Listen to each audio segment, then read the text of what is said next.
Welcome to the Empire State of Mind podcast, and I'd like to welcome back Slacky. How you doing, bud? Awesome, mate. How are you? I'm great, man. It's been a lovely weekend. What you been up to? I've just been out in Lakes with Lalboy. Took him on paddleboard up by Wasdale, and we just got out for a dip because it was red hot. So we thought, lad, let's just get in the water, So class. It was brilliant, lovely.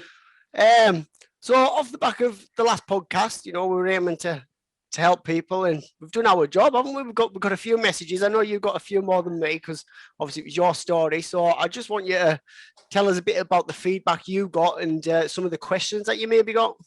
Yeah, so overall, it's been a really positive feedback. People have been reaching out and saying, they've got a lot from it. And there's been quite a few questions like wanting to know a little bit more about like anxiety in particular, and how it affects us and how the story from the past can affect us. Yeah. And I guess like people just want kind of practical things really that they can do in the moment, don't they, and things like that. So no, it's been good, and I've loved it. I felt really sort of fulfilled after our podcast and getting the feedback. Excellent. And that it just made you feel like you'd put somewhere out there that people were getting use out of. I mean, we didn't know what the fuck people would think, did we? No, we were just happy to have a crack together. Aye, exactly. Aye, so it's nice that it's been received well. No, nice one. So, getting off the back of that podcast, we've been a success, so we decided to do this one. These are a couple of topics for today. So, obviously, anxiety, what Slacky said about fear, the story we tell ourselves, our identity, emotional intelligence, and how to handle negative thoughts. And I'm sure other bits will crop up along the way. So, starting with anxiety then, Slacky, seeing as though that was the questions you were getting, go for it, bud. Right, so from my experience, and obviously I just want to say right from the start, like I'm no doctor, like, you know what I mean? Like everything I'm talking about is through my experience, through the books that I've read, through podcasts I've listened to, and things that I've used in my daily life that's worked for me. So, I just want to say I'm not a doctor because just Dr. Love. Dr. Love. Because you're putting yourself out there. When you put yourself out there on a podcast, you're always open to criticism, aren't you? So that's it. We're going to get it. So we'll take it on the chin. You'll help us build better. And everyone's entitled to their own opinion anyway. Exactly, aye. You're right, mate, aye. So, branching off from that. So, fear is a story from the past that we project onto the future, and it robs us of our opportunity to change. Right, so I'm going to say that again just to let it land. Fear is a story from the past that we project onto the future that robs us of our opportunity to change. Right, so essentially, when we're all grown up, we receive these stories about ourselves, and the past to us from our parents, from our siblings, teachers, school kids as well, our friends. We're getting influenced all the time through our subconscious, and we can't help it. I'll think of a couple of examples. So I wrote a post about this recently where you've got a couple of sisters, and one of them's like the popular sister, and then you've got the other sister who's like, in the shadow of the popular sister, and she grows up feeling not good enough. That's her story that she finds out from a young age, and she believes it. So then later on in life, she's got this inner voice that's telling her, I'm not good enough, I'm not good enough. So she's put herself in a situation where she's trying to apply for a job or trying to do something and better herself in life. Her internal monologue is, I'm not good enough.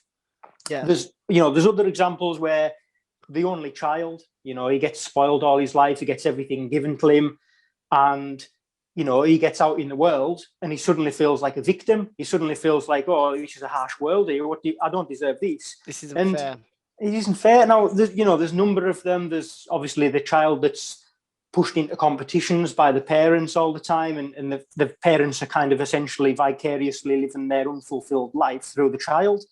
So that child then feels like he's got to prove himself all the time. He's got to prove himself all the time. And what the kind of thing I want to add on to that as a bit of a caveat is all of these people in our past, they aren't to blame. They are not to blame. They're just doing their life, what they think. They're working with the tools that they've been given from their parents, from their peers, and they're just basically doing the best. That's all they know. So the first thing we need to get in our head is don't blame anyone. You know, we've got this story that's been passed to us, and that's the position we're in. So what can happen is, if you're in a moment in a working situation or wherever you may be, and you feel this trigger, something might come on. It could be anything. It doesn't have to be anything that's tied to that memory. It could just be something that reminds you of it. And you're going to get triggered and you're going to get anxious, right? And you're not going to know why, because it's from years and years of like storytelling that you've told yourself. Deeply ingrained, yeah.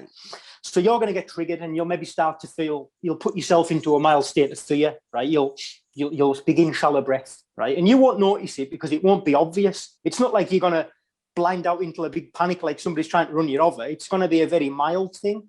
So these will probably manifest through clammy hands, shortness of breath, you know, maybe feeling a little bit spaced out, and essentially can manifest into a panic attack. Now, it's based on a fear that you've had in the past that you're projecting onto the future. So it could be, I'm not good enough, or this, or whatever it may be.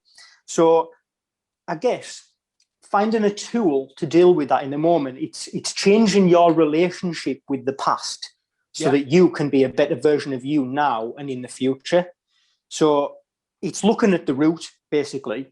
Yes, we've got these coping mechanisms in the moment through breath, through calming yourself down, through, you know, reassuring yourself. And as I say, as we've talked about last time, getting yourself into the calm and relax through your breath. That's a very, very powerful tool you can use in the moment. But it's essentially realizing that the past stories we've got of ourselves are purely just a story. You know, they are no truer than me suddenly deciding to tell myself that I'm the most lovable person in the world. It's gone. It's all smoke and mirrors. It's not real anymore. It's happened, but that's it. The only thing that's real is the now. Past is gone. Futures, you don't know what's going to happen. And the only thing that is true is the now, is today. What's that one that's really famous that the Buddha says? The past is history, the future's a mystery, the future's now is the present, and that's why it's called. Yeah, it's a gift. That's it. Butchered it, but we got there. It's all right. So essentially, if you change your relationship that you've got with the past, you can change your now and the future. And it's, I guess, the first starting point of this is, like with anything, when you want to change, awareness, right? Awareness of, you know, have I got these recurring thoughts of feeling not good enough? Have I got this monkey on my back where I feel like I need to prove myself all the time? You know, become aware. Is there any patterns coming out? You know what I mean? Are you getting into these relationships where, you know, you're getting into the certain pattern of relationships? Are you trying to prove something to yourself? Are you looking for something? Do you know what I mean? It's deeper. And I guess once you get that awareness, you can think, is this pattern serving me anymore? You know, is this story I'm telling myself correct? Because you can change it and at any time. Correct, mate. Correct. And that's something that we don't, not so much not realize, but we can change any time, and we can change time and time again. We don't have to stay as that same person. You know, like people think, if you've been in a job for so many years, been at the same place, well done, is better than been in 10 jobs over 10 years. But you're allowed to change. You know, people think, like, you know, this is something we're going to come on to later on about the identity. I mean, this might lead on nice. But if I see someone I associate drugs with, taking coke with, stuff like that, there was a time where I would then, if I'd seen them in town, I'd like, my mood would change and I'd be like, all right, how's it going? What's happening? You know, and that's because I associate the past and doing things with them, you know, and I'm bringing that into the now. But now, if I was to say so, I would catch myself and I would try not to be like that, or I'm not like that really, because I've changed, you know, I've got an older machine now. And I think that's important to realize that you are allowed to change, Of course. Change. It doesn't matter what what anyone else thinks. You know, you've got to do what's right by you. And, you know, branching off from that, mate, you know, you've went into that nicely. How many people do you know who take this story and they automatically write themselves off, and they'll say things like, oh, I'm just a worrier. You know, I'm just this, or I'm just destined to be fat, or just that's just the way Big our bone. family is. I'm big, but I'm just a nervous person. I'm just an introvert, and I know these introverts and there's extroverts. I know that, but what I'm saying is, as soon as you say you're a certain thing, you're bracketing yourself. And what you do is, right, the way the brain works is, and this is fucking fascinating, as soon as you say you're a certain thing, you'll look for other reasons to prove your point, right? It's called the confirmation bias. So if I say I'm a worrier, I'll immediately live my life in a way to fit that narrative, right? So, because the ego, and this is a fucking nuts thing, right? The ego would rather be right about its own downfall than risk being changing for a better life, mate. Class. You know, so don't write yourself off. Don't bracket yourself in a certain thing and say, "Oh, I'm just this, I'm just that." You know, we're all fucking conscious beings who can be whoever we fucking want. You know, if somebody says to me, "Oh, he's a bit of a fucking tosser him or whatever," what are you basing that off? Fucking 3 years ago, I'm a different person now, mate. I've evolved. You know, I'm a different person. That's it. Every day you can wake up and just, you know what? This isn't for me anymore, and just be a total brand new. It's every day is a new day to reinvent yourself. Aye, right. I mean, like I used to say a lot, and I catch myself still doing it, that I'm shit at English. I'm crap at spelling. Which, if you read me posts, I'm sure you'll maybe pick a couple of spelling mistakes out. But the only thing is, it's a chance to get better. It's a chance. I can look, rather than tell myself I'm shit, I can go, well, it's a chance that I can get better. I can put some time in, I can learn, and I can adapt, get better at it. And that's the thing, when we tell ourselves that story, what you can ask yourself, well, what else does that mean? What like you're saying, I'm a worry about, what else does that mean? What have I got to worry about? Yeah. Deep stuff, mate, deep stuff. Oh, yeah, it is. It's worth talking about, though, as you say. You know, it's deep stuff, but it's important because, you know, if you repeat that thing, you know, you say to yourself, I'm shit, I'm this, I'm this. Repetition is key, mate. If you repeat it enough times, you're going to fucking believe you're shit. And you're going to, not only that, you're going to act like you're shit subconsciously. Do you know what I mean? So you are what you repeat. You know, it's like then you won't even try as well. Exactly. Yeah, exactly. Because you're already writing yourself off. Yeah. Yeah. I love it, man. I remember this lad, honest to God, it's funny you should say that. I remember this lad, and this is taking it into a fucking weird situation, but I remember this lad used to go around town, right? And he would basically be an arsehole to women, right, on purpose, right, to ruin his chances with them, so that at least he ruined his chances with them on his terms. Do you know what I mean? Like, because he didn't want to risk trying to chat them up. And being let down, and being let down. He would rather be an arsehole to them because then at least. Funnily enough, I can't remember which book I've read this in, but one of the things they say to do is, if you go to chat a bird up, or if you're trying to get better chatting a bird up, is to go out there and try to fail. That doesn't mean go and be a cunt. You know, like absolutely an asshole. You'd go over and try, but you were looking for rejection, because when you're going over knowing that you're looking for rejection, there's more chance that you're gonna go over and give it a go. Well, exactly. Do you know what I mean? To fail. Yeah. But like, rather than go, like you say, affecting your ego, being like, oh, she turned us down. You know, you're going over with that thing of like, right, I'm going over there and she's going to turn us away. And then the chance that you go over and you have a go, and then you might end up, but you don't know. But yeah, mate, where does that lead us on to? Because maybe we skipped. Well, there was the emotional intelligence, and that maybe actually fits in nice with, because how we had this conversation was, I asked you the question was, what do you think makes a man a man? And can you remember your answer?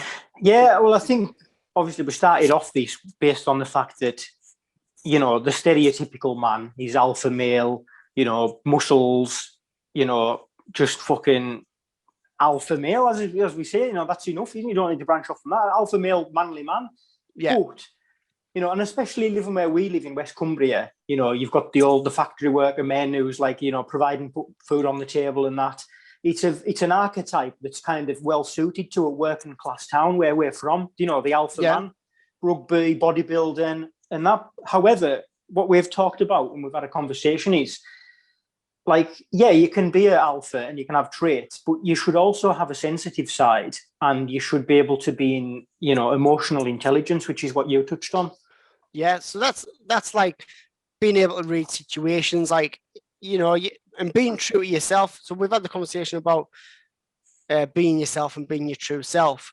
But imagine if you're the type of person who's really loud, really boisterous, and you go for a job interview. You've got that emotional intelligence to rein that back in a bit. Yeah. Do you know what I mean? Because it's one of them.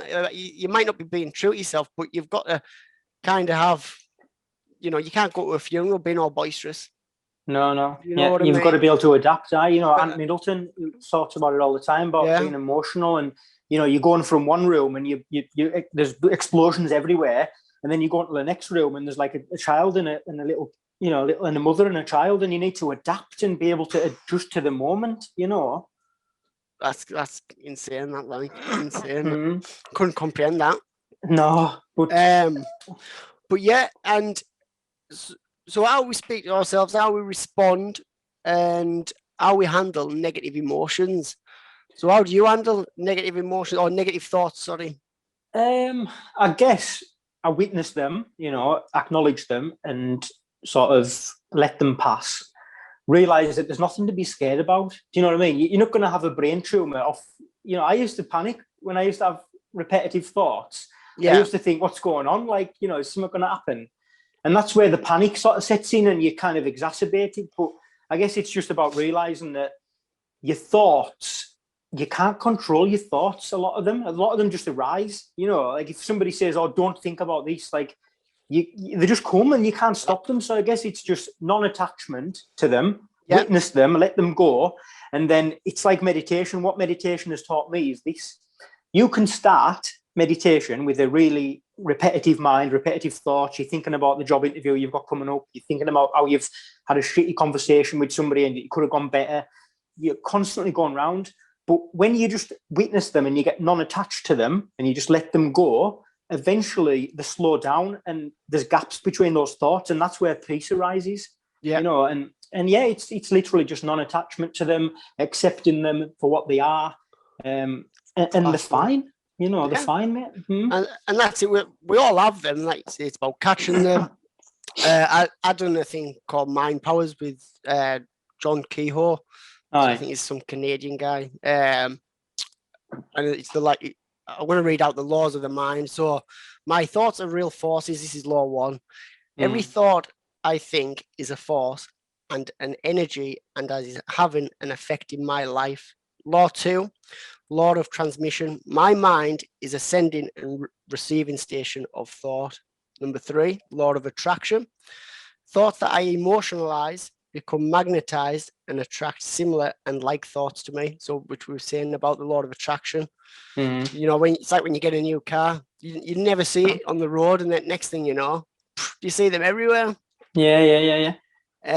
Law of control. Number 4, I am forever experiencing thoughts, but I have the power and the ability to either entertain these thoughts or dismiss them. Yeah.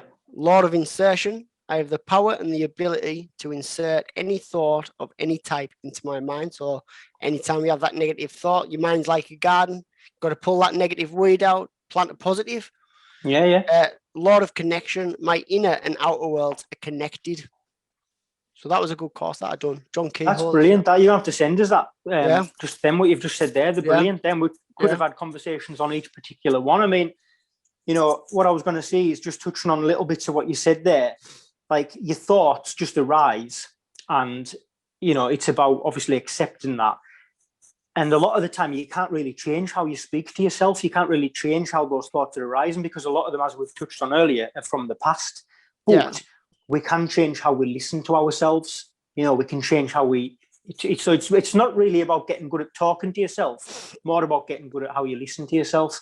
And branching off with that, with the power of belief and the power of obviously emotions. Like, so you can have a thought, right, at any time, right, and then that thought will generate an emotion, and that emotion is what sort of you're putting out there. Like, as you say, it's a magnet. I know it's obviously sounds a bit woo-woo, but it is a magnet in the sense of, if you look at the placebo, right?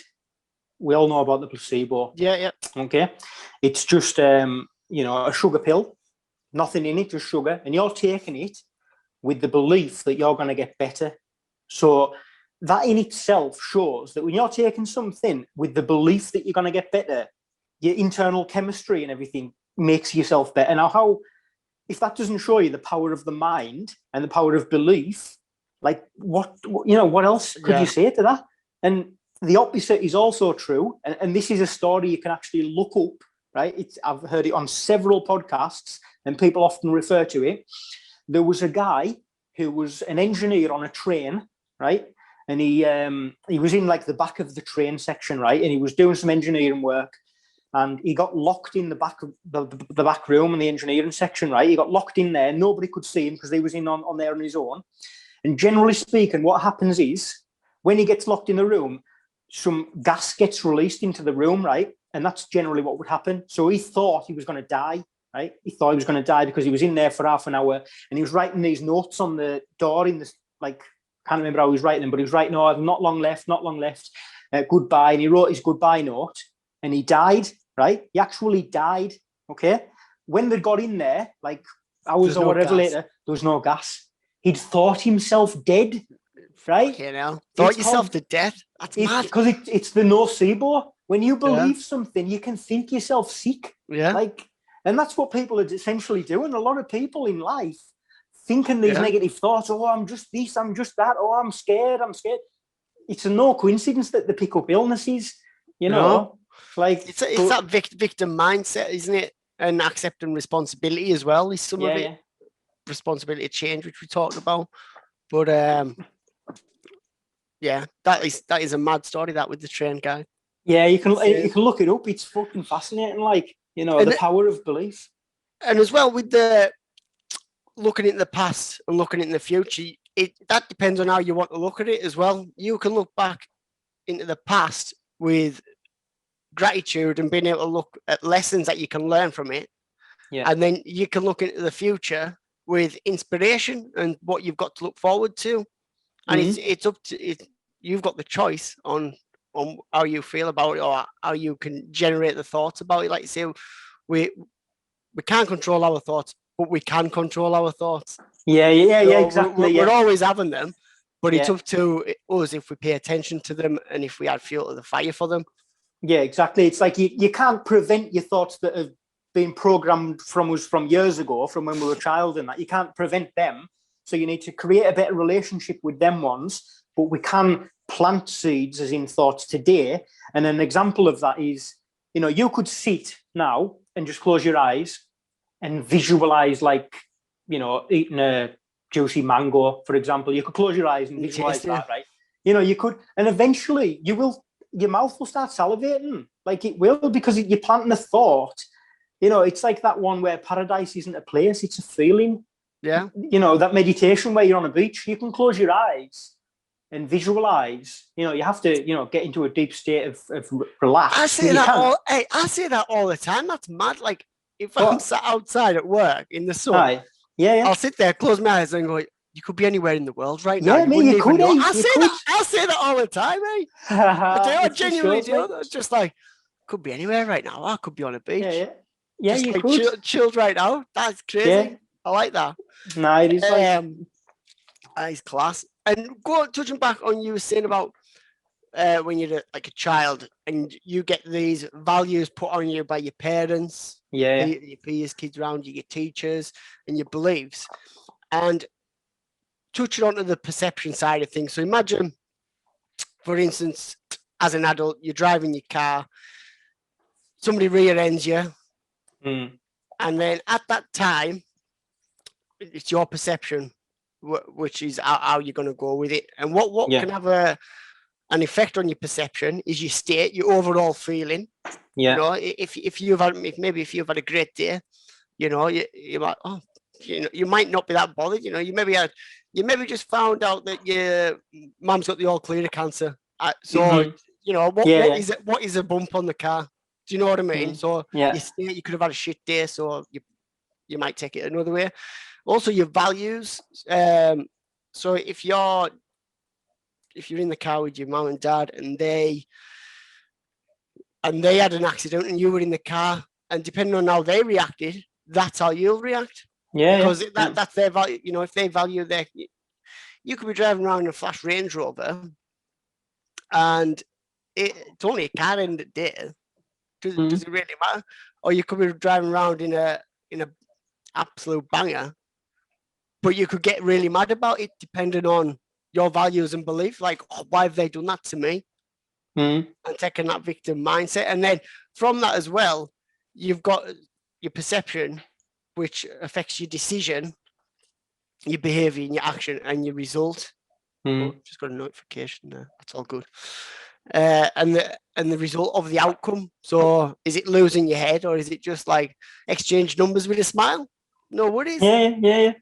I think it's when you realize how powerful perception is, and also why you need it to be so powerful is because look at stress, right? If you just let everything affect you and you just become attached to everything, like, you know, every single argument or every single negative comment or every single bump on the car, like it takes away from your cup. You know, you've obviously got this cup, and every single event that happens through the day, it spills, and then before you know it, well, actually, I've should have done that the opposite way. Like it fills up, and then before you know it, you blow off and you spill off. Like, you know, like it just like your cup becomes so full that then what happens is the smallest minute little thing can happen. Could be just anything. It could be just, you know, somebody doesn't hold the door for you.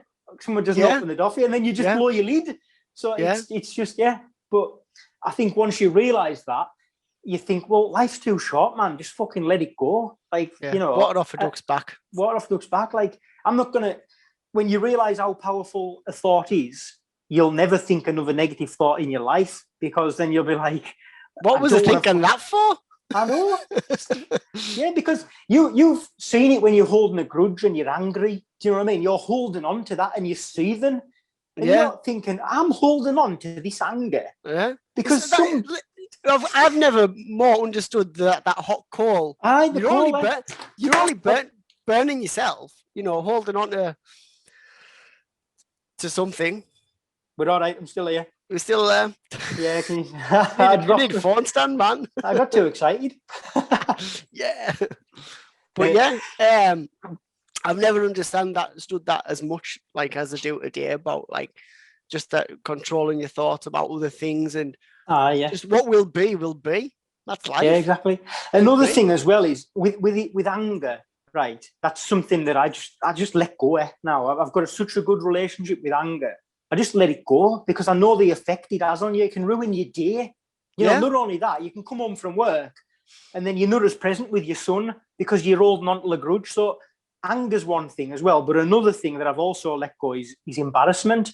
Like, you know, I was embarrassed. It just doesn't matter. I've got a belt a crack for you. This happened to me on Friday. So where to work, we've got two buildings.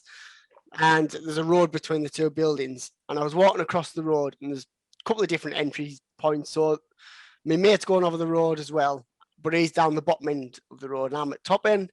He waves at us there. And I'm walking across the road, and I start doing a daft dance in the middle of the road. And I didn't know there was an electric car. They need fucking silence on. You couldn't hear it. Electric car. It was coming. It was like right up us, and he's me like doing a daft dance. And I just had to laugh it off. And one of the ways I dealt with it was I was just honest about it. I told everyone before he did. Do you know what I mean? Yeah. And I was just like, yeah, you won't believe what happened to me. And then I was telling the crowd, fucking idiot, like. Well, that's the thing, like, it doesn't matter. Like, we're all just fucking fumbling through, as we said last time. And just, you know, embarrassment is just an emotion that serves no purpose, really, does it? Like, all right, then, fucking hell, crack another joke on me. Like, but I think this probably leads nicely into identity, you know, and our identities and that. And there's one thing that I always think of when I think of identity, and it's I don't know if you know Jay Shetty, but he's got a book out about he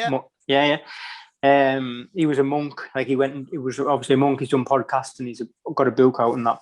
And he said, now this is a noodle scratch of this, but you have to think about it. It's right. I am not who I think I am. I am not who you think I am. I am who I think you think I am. Right? Yes. So basically, I can read it. I can read it. So basically, people might need to fucking rewind it to listen to that again. But say it again. Right. I am not who I think I am. I am not who you think I am. I am who I think you think I am. So this lends itself very nicely into the whole Instagram life, right?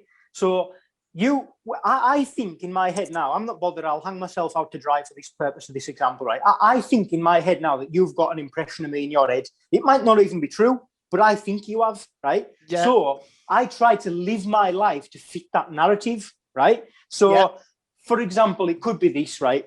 So I've got a wild swimming page on Instagram. It's all about wild swimming. Plug it, mate. What's the name? What's the name? Give it a plug. Oh, it's just Lake District Wild Swimming.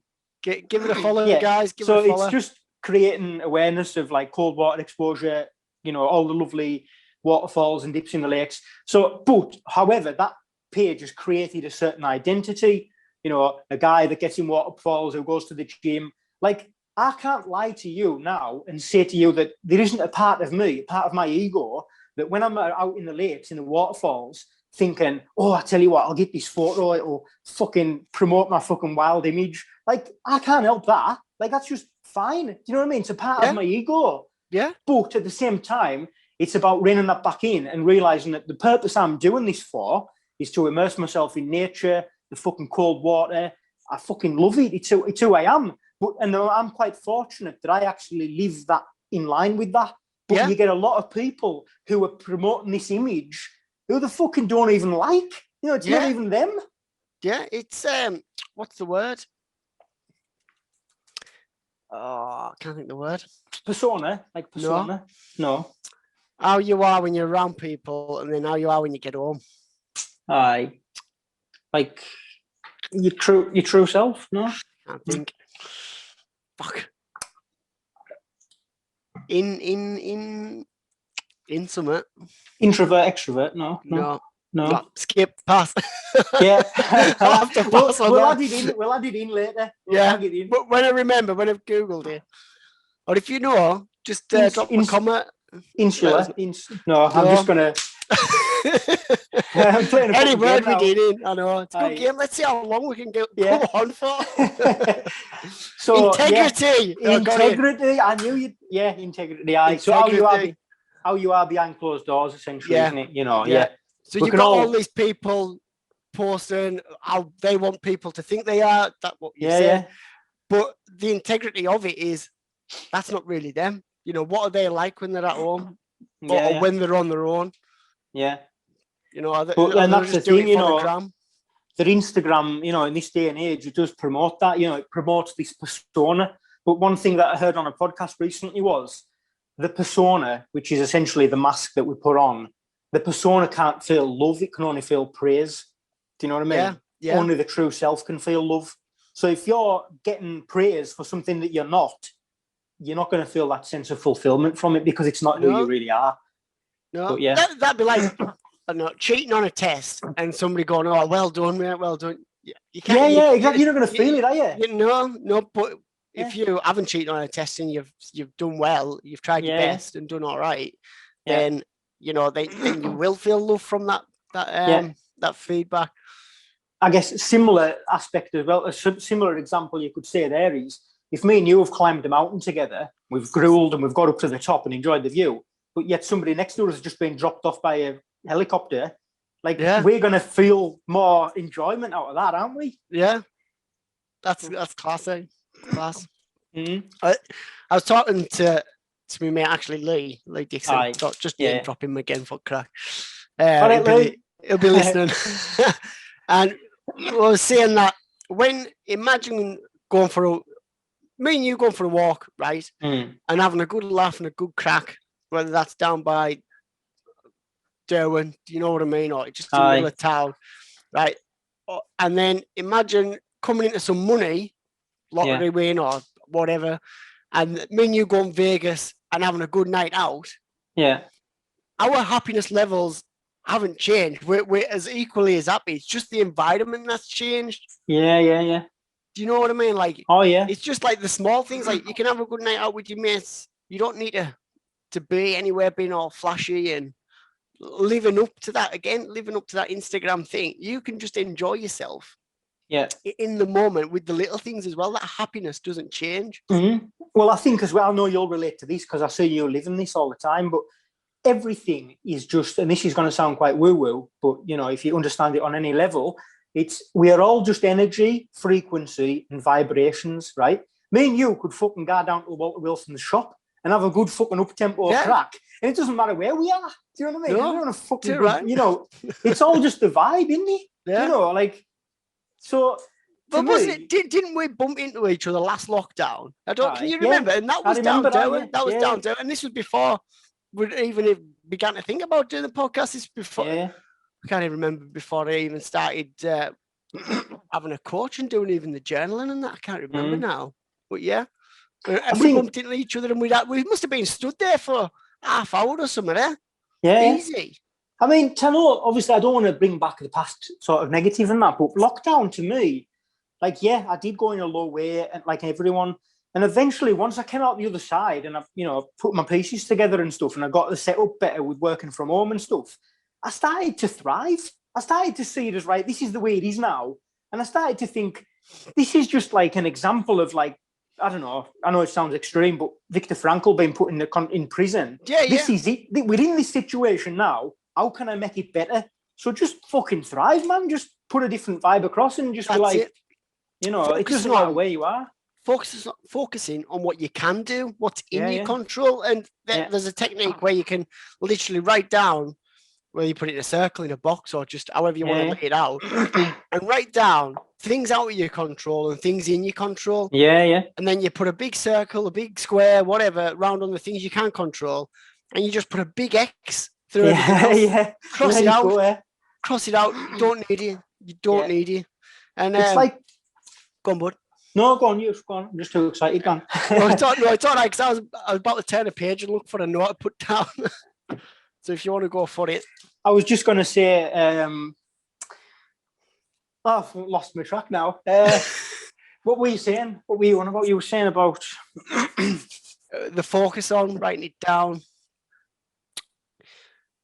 And that, well, I was going to lead into, and that's how you can change your state as well. So when you feel, however you're feeling in a negative manner, you can ask yourself, how do I feel? How do I really feel? Yeah. And then ask yourself, what else does this mean? Or what does it mean? What else can it mean? And then ask yourself, how do I want to feel? And what am I willing to do to create that feeling? Massive, mate. I love that. Yeah. So anytime you're feeling down or whatever, you can just, it's that acknowledging it and self-observation, find out why you feel like that, and then digging a bit deeper and going, well, what else could that mean? Why am I thinking that? And then asking yourself, well, how do I want to feel about it? Or how do I want to feel in general? Yeah. And then you know how you want to feel. And then what am I willing to do to create that feeling? Then you're setting something to do and you're going to raise your state. I agree totally, mate. It's like having a check-in with yourself, isn't it? It's self-regulating. It's checking in. It's like, oh, hold on a minute here. I've had 3 days now where I've been having these repetitive thoughts. You know, I've had 3 days now where I've woke up feeling a bit low. Why is that? Have I not slept very well? Am I eating fucking shit? Have I just had a takeaway every night for 3 days? You know, and we can find the answers if we just do a little fucking report on ourselves. That's it. You know what I mean? If you go through fucking life and you're feeling low for 3 days and you've not even fucking had a glass of water for 3 days, then that's the answer. You know what I'm saying? Like, sometimes, I know I'm hyperboling there, but sometimes the answer is so simple. You know, have you been outside and had some fucking sunlight? And I think there's a thing now that they do when they're it's like a test they do, and it's been recognised actually to do a test when they're weighing up people with depression, and it's called the primitive deficit, right? And it's who people who are feeling low and they're feeling depressed and they're getting anxious and that, look at how far have they strayed away from what they call the primitive roots. So, getting out in nature, fucking connecting with people, community, getting some sunlight, doing some exercise, doing some graft with your hands, getting creative with your mind, fucking singing a song, fucking doing a dance. Why do you think we like dancing so much? Smiling. We fucking love dancing. Why do you think people like nightlife and the dancing? Because you've fucking liberated and you're expressing yourself. That's why we love fires. Of course it is. Like, honestly, through lockdown, right, I had a tradition. Every Saturday morning, I'd get up, put the fucking music on in the kitchen and just fucking dance. Like, honestly, I feel fucking incredible. Like, class, man. Yeah, but that's what we were doing when we were fucking tribes. We were dancing around fucking campfires. Like we were though, yeah? But, so that's the primitive deficit. If you've got like an 18-year-old who's feeling low, why they're feeling low, or he sits at home playing on his computer all day eating cheeseburgers. Oh, well, comparing his life to other guys on Instagram. Yeah, so it's not a surprise you're feeling low. You don't have to think that you're chemically imbalanced or fucking disabled because of that. You can just think, right, I'll tell you what, I'll start and do a run once a week to start with. I'll get out in nature. I'll join a club. I'm not saying I'm not writing off mental illnesses. I'm not at all. I'm just saying try the simple things first. My mentor, Paul Mort, I don't know if it was him who said it or he said it, but I'm going to say it as well. Mental health needs physical support. Oh, yeah, massive. Mental health. So, like you said, how can you, if you're feeling down in the dumps, like you say, look at yourself observation, what you're doing with yourself. And if you're not doing anything, you're like, say, sat at home, eating cheeseburgers, playing Xbox, you are going to feel like shit. Get out there and do something about it. At least try. At least try. Exactly. Rather than complain or feel low. It's up to you. Nobody's going to save you. Yeah. I always like that one that Jim Carrey used to say. And it was, before you write yourself off as depressed, first check your hand surrounded by assholes. Do you know what I mean? Like, he spends a lot of time around assholes. Like, we are the sum average of the 5 people who spend our most time with. Do you know what I mean? Play with dogs, you get fleas. Fucking right. But yeah, there's a couple of ones like that. Like, if you hang around 5 bro people, you're still to be the 6th. Start a pillow fight, get your ass tickled. Oh, I like that one. That's a butcher, that, eh? Nah, but yeah. Something like that. Play with feathers, get your ass tickled. You can't stand there and get out of the kitchen. I don't even know. Let's just rhyme loads of quote stuff. Fucking right. But no, that's it, mate. Like, it's all about, touching on what you said earlier and wrapping it up quite nicely. When a flower doesn't grow, you change the environment, and it literally is your environment, isn't it? It is 100%. It's your environment, who you surround yourself with, and what controlling your palate, what you watch, what you see, what you're putting in your body, what you're listening to. Yeah, that's your diet, isn't it? Your diet's more than just what you eat. Yeah, it's what you surround yourself with. Your diet for your brain. Yeah, I mean, fucking hell, my life changed absolutely monumentally when I stopped watching the news. I stopped watching the news. Fucking hell. I know. I don't know what's going on, but it's great. Honestly.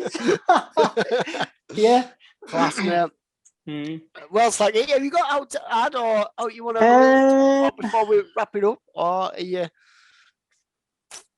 Let's have a look. What were the notes? I was just going to maybe tag on a little bit at the end about sort of manifesting, right? One of my mates was talking about it recently, and they're reading a book about it and about how you can manifest things in your life, right? So similar to the law of attraction in a sense, right? How you walk through a room is how you walk through life. So, if you're open and you're, shoulders back, you're smiley, you're engaging with people, you're going to get a lucky life, You're going to get opportunities because you're open to it, and I think that's what it is. It's not this woo-woo thing, I'll stand on my bed and pray to the universe and it'll give us positiveness. It's not that. It's being it's a open. Bit of that. It's a bit of that. Yeah. But you've got to take the action. Yeah, that's what it is. It's the action. It's not just sitting on your bed praying for stuff from the universe. It's the action. It's being open. I mean, so, you're open to the world, you're engaging with people, open for opportunities, you're going to get opportunities. If you're, shrugged your shoulders, turning away from the world, you're going to probably have an unluckier life. Do you know? And I think confidence is something that you learn, but then it compounds. Do you know what I mean? Like, it's like... Yeah, that's it. Confidence is built up of accomplishments. Small wins turn into big wins. Yeah. And like you're saying about opportunities don't just knock. You can create them. You've got to, you might see an opportunity, but it's up to you to get there. Do you know what I mean? And then once you've took that first leap, then you've then got a precedent of like, oh, I've done that. So then next time it's not as bad, and then so on and so on. And as you say, it compounds into a better life. Yeah, 100%. The other day, if you follow us on Instagram, I found a 4-leaf clover. I was on the shore. And I was just walking Bentley. I looked down, there's loads of clovers. And I was looking at them, I was just saying to myself, I'm going to find a 4-leaf clover. And I just carried on walking slow, looking down. Yeah. And honestly, it was less than a minute. And it caught my eye. It was, it's my wallet there. My wallet's there. I can't even show you. No, I've seen it.